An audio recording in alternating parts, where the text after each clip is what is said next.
What up, what up? It's your G2SP, you already know. Know what I'm saying? Enjoying a nice day, the outdoors, all of that, you know what I mean? And that's just what it is, you know what I'm saying? But I just wanted to bring up another topic, you know what I'm saying? And, I talked to a few of the pro-black leaders, and I let them know I'm on a universal unity note. But that's not the topic. The topic is this.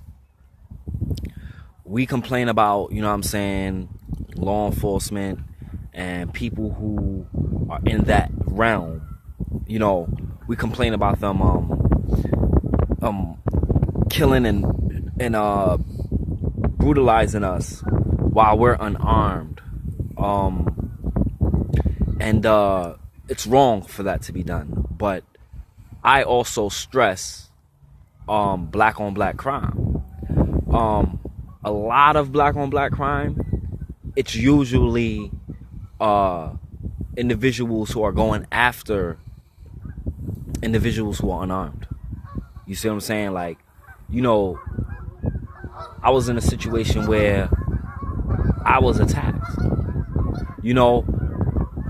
I have a situation where I shouldn't even be getting in no violent altercations. But did the individual care? No. Just because of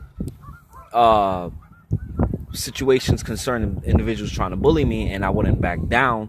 And not in the sense of I was, looking for trouble or anything, but I was just not going to behave in a way where I was going, be like, oh, please leave me alone. No, I was on the mind level like, you know what? Let me get up out of here. I see that negativity. I got to get up out of here. You know what I'm saying? But every time those individuals saw me, it was like basically, oh, the sight of you makes me, makes them want to act up, make them want to say things or be like, oh, where you're sitting at, you can't sit there. You have to get up because I want your seat. There's like 4 or 5 seats available, but you want my exact seat. I went through that. And these individuals were on a mind level where it was like 4 or 5 of them. And if one of them were trying to start with me and I would have decided to fight them, they were going to all jump in and I was basically going to have to fight 4 or 5 people at once. You know what I'm saying? And then what happened was one of the individuals who was like smaller than me, you know what I'm saying? He tried to embarrass me in front of females trying to show off for the girls.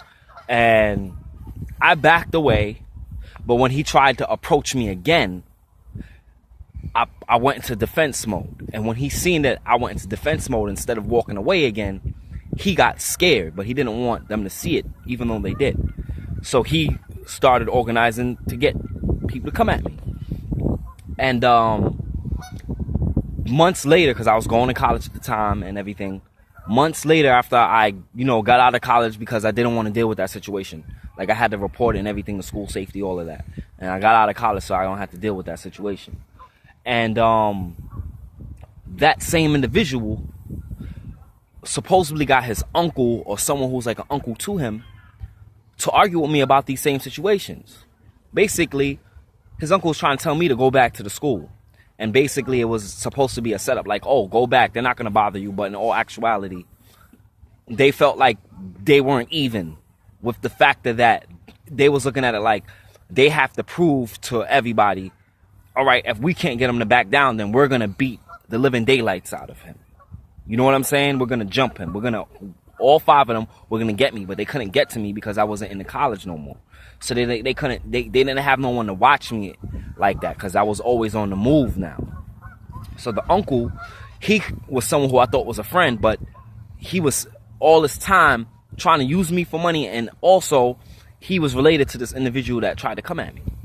So one day he's coming to me about the situation like, go back to college, but I was like, nah, I don't want to be around these people. You know what I'm saying? I don't think that they are able to be talked to and be reasonable, you know what I'm saying, or reason with. So I said, I'm not going to deal with that. I'll go to another college. And he went on saying, whatever, trying to talk about some gangster lifestyle. And I told him, listen, I'm not no gangster. I said, I'm not afraid of no gangster. I said, listen, if, the laws made it so that I could properly protect myself, I'll be gangs' number one enemy. Because I would do everything in my power to get rid of every gang that I could. Straight up and down. That whole gang thing, that whole lifestyle is dangerous. You got to understand that there's gang members that actually raise innocent babies into the gang life, where people do not know what it's like to have a regular life. You have people that actually were born and raised into a life of violence, drugs, and organized crime. Because of these individuals, I don't like that. I believe that children should live a regular life, especially in our time and days. We've come too far as a people, not just blacks, but as a people, the poor people, the middle class. We come too far to continue to have in situations like this, and individuals being given the opportunity to put other individuals through so much things. It's just not one people suffering. I'm not just thinking about myself as the target. I'm thinking about the other targets, like these innocent children that are raised into this lifestyle. Okay? And that's one of my stress, like the issues that I stress. The reason why I stress is because it makes perfect sense. If I walk in your house and I see you flick ashes of your cigarette on the floor, and then I go and do the same thing with my cigarette, and you turn around and tell me don't flick no ashes on the floor, I'm gonna look at you and be like, I just seen you flick ashes on your floor. What are you talking about? And it's just gonna make me weird. It's gonna be weird to me for someone to do that. So this is what you gotta understand about some of the other races. Not all of races are thinking like this, but you do have other races that could actually use this as a point. And the point is, how are you going to sit here and tell me as a person that's outside of your race that I'm racist, or that I'm using some type of supremacy over your race, when y'all do this to each other every day? You see what I'm saying? You got to think about that. Okay? Another thing about our people that I really do not like. We fight over stuff we do not have no titles to or anything like that. You're on the block, you're selling poison to your own people, which is drugs. And you're going to turn around and tell another person, oh, you can't come on my block. You can't come. You don't got a title to the block. You're sitting there and soliciting loitering. But you're telling other people of your own race, don't come over here because you're not from my neighborhood. I didn't grow up with you. So therefore, if you come over here, I'm going to result to violence on you. These are real things that we as a people have to live in our everyday life. You know what I'm saying? Now me, honestly, I'm not around that like that. So I'm Gucci. But I still remember, because I came from that. So I'm not going to forget. I'm going to make it the topic that I'm going to be fighting probably till my last breath if I have to. I don't care what any of y'all think or want to do. You know what I'm saying? To me, until you do it, it's just wishful thinking. Facts. It's your G Twist P, you already know. I'm on that political mind level, the street politics, hood politics, but on a level where we have to change what we're going through as the people, and the way we do it is by building on a different level. I said this in one of my last posts. You see what I'm saying? Concerning black women, because, you know, a lot of people, you know, they have something to say about biracial relationships. Okay, you shouldn't be mad if a brother want to be with a woman outside of his race. You want to know why?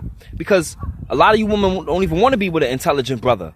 You see what I'm saying? So y'all are manipulating for brothers to be gangsters, putting us down deeper into the rabbit hole of the genocide of our own race.